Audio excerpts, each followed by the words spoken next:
मैं चित्रा त्रिपाठी, अब से सिर्फ एबीपी न्यूज पर। एबीपी न्यूज आपको रखे आगे। आज सीधा सवाल, संडे स्पेशल में बात 10 सीटों की।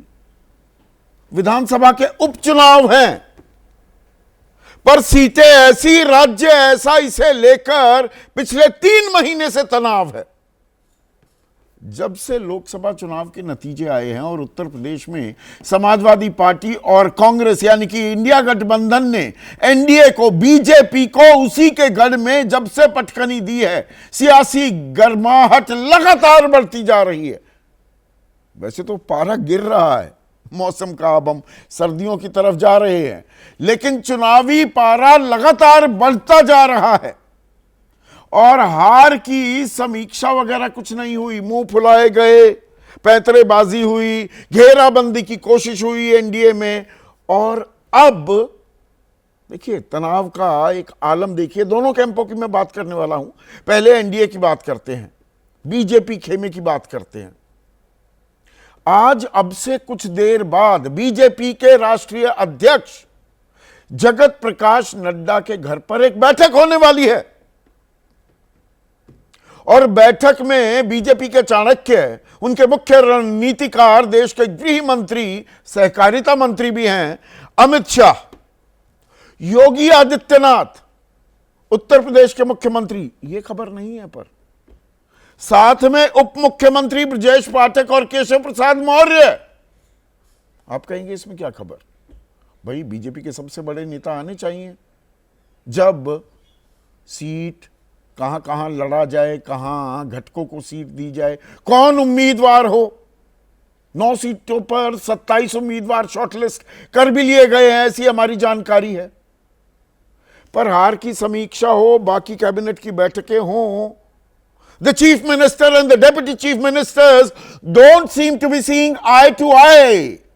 36 का आंकड़ा दिखाई दे रहा था, खास केशव प्रसाद मौर्य और योगी आदित्यनाथ का। अब दोनों उप मुख्यमंत्री भी वहां मौजूद होंगे, भूपेंद्र चौधरी प्रदेश अध्यक्ष और धर्मपाल सिंह प्रदेश संगठन मंत्री। हाई प्रोफाइल कद्दावर नेताओं की बैठक है, तो ये सिर्फ 10 सीटें उपचुनाव कोई मामूली बात नहीं है।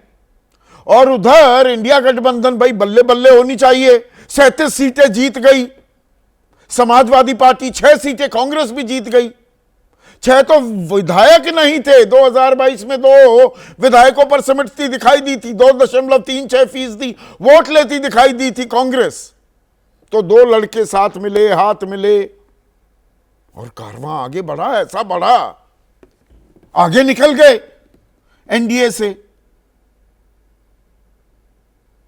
पर अभी भी सलवटें दिखाई दे रही हैं क्या? जो 17 सीटें दी गई 2024 के लोकसभा चुनाव में कांग्रेस को, उसमें भी जबरदस्त जोर आजमाइश हुई थी। ये वो वक्त था जब अखिलेश भी खार खाए बैठे थे। वो कमलनाथ ने कौन अखिलेश वखिलेश कहकर और समाजवादी पार्टी के नेताओं के प्रतिनिधिमंडल को रात के 1 बजे तक इंतजार कराकर जो बैरंग भेज दिया था, कोई गठबंधन नहीं किया था। मध्य प्रदेश विधानसभा चुनाव में, मैं पिछले साल दिसंबर की बात कर रहा हूं, उससे रिश्तों में एक तलखी भी आती दिखी थी, पर दरियादिली दिखाई गई और गठबंधन हो गया। लेकिन अब फिर पेंच अटक गया है इंडिया में, और समाजवादी पार्टी ने 10 में से 6 सीटों पर उपचुनाव के लिए अपने उम्मीदवारों की घोषणा भी कर दी। और राजनीति में कहते हैं टाइमिंग इज ऑफ एसेंस। किस वक्त क्या किया जाता है, कहा जाता है, यह बहुत अहम हो जाता है। और इन सीटों की उम्मीदवारों के नामों की घोषणा अखिलेश यादव ने तब की जब हरियाणा के नतीजे आ गए, और हरियाणा के नतीजों में जीती हुई बाजी हारती दिखाई दी कांग्रेस। हारी हुई बाजी को जीतने वाले के तो बाजीगर कहते हैं, जीती हुई बाजी को हारने वाले को अब कांग्रेस कहने लगे क्या? और एक आईना भी दिखा दिया, लो जी 6 सीट हमारी, हमारे तो उम्मीदवार हमने डिक्लेयर कर दिए। और इसमें भी 2 अल्पसंख्यक, 3 पिछड़े और 1 दलित। जो पीडीए का फॉर्मूला पिछड़ा, दलित और अल्पसंख्यक जमीन पर उतारते दिख रहे हैं अखिलेश यादव, वो यहां पर करते दिखे।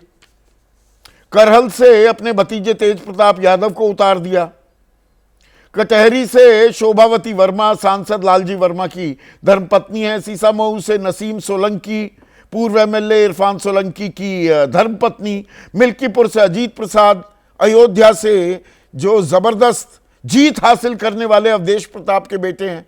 यह एम्बैरेसिंग मोमेंट था बीजेपी के लिए। मझुआ से डॉक्टर ज्योति बिंद और फूलपुर से मुर्तजा सिद्दीकी, ये उतार दिए। अब कांग्रेस तो 5 सीटें मांग रही थी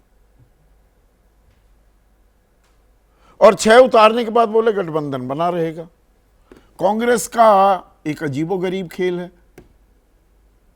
केंद्रीय नेतृत्व मीठी मीठी भूरी भूरी प्रशंसा करते हुए दिखाई देता है अखिलेश यादव की, गठबंधन होना चाहिए, दिल बड़ा रखना चाहिए, ऐसी बातें करता है।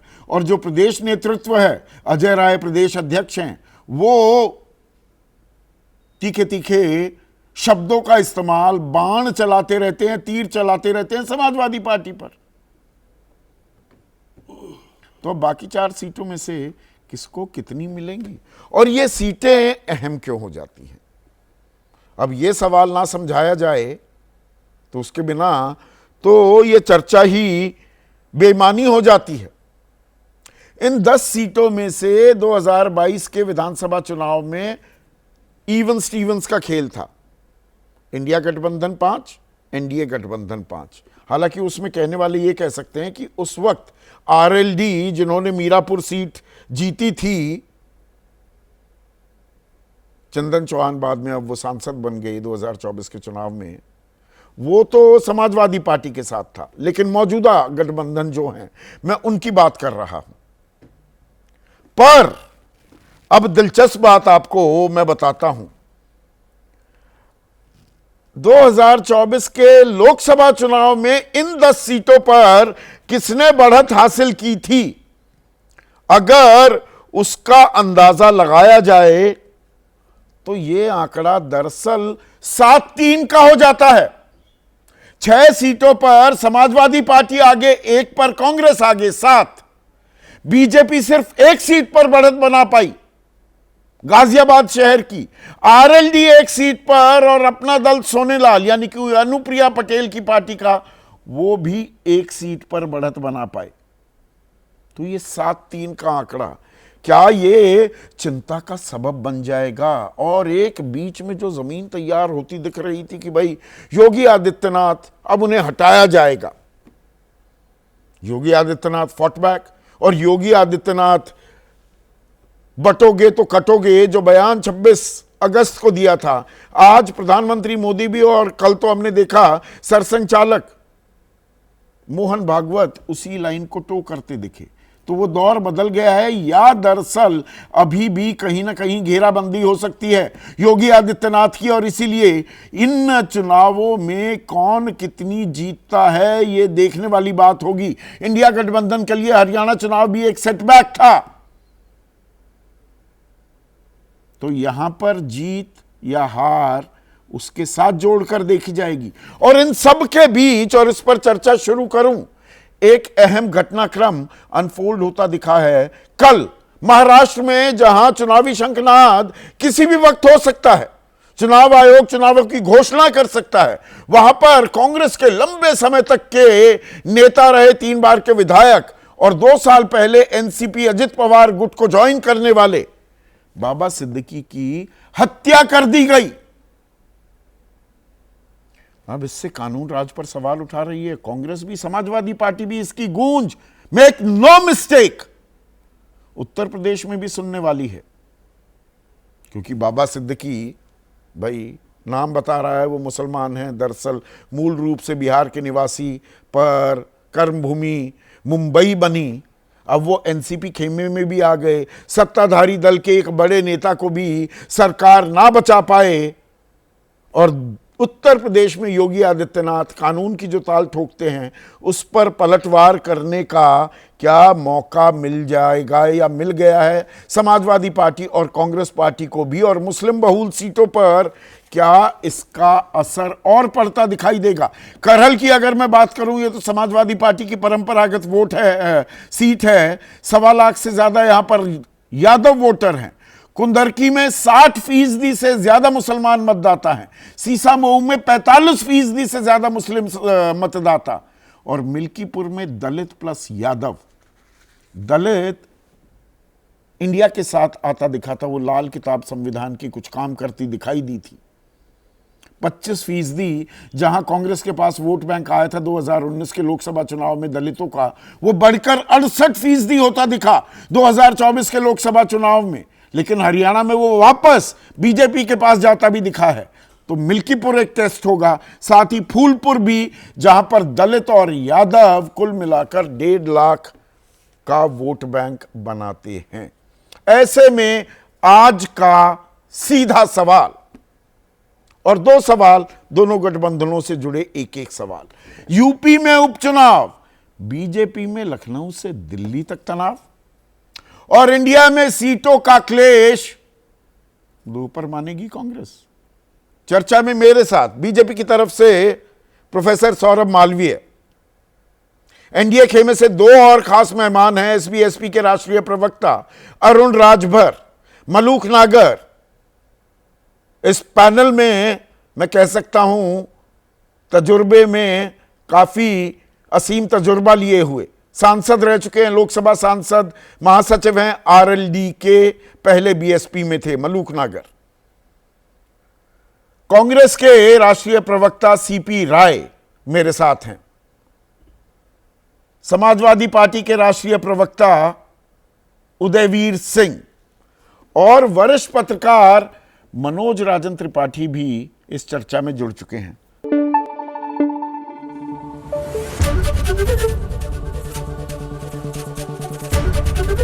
एबीपी न्यूज आपको रखे आगे।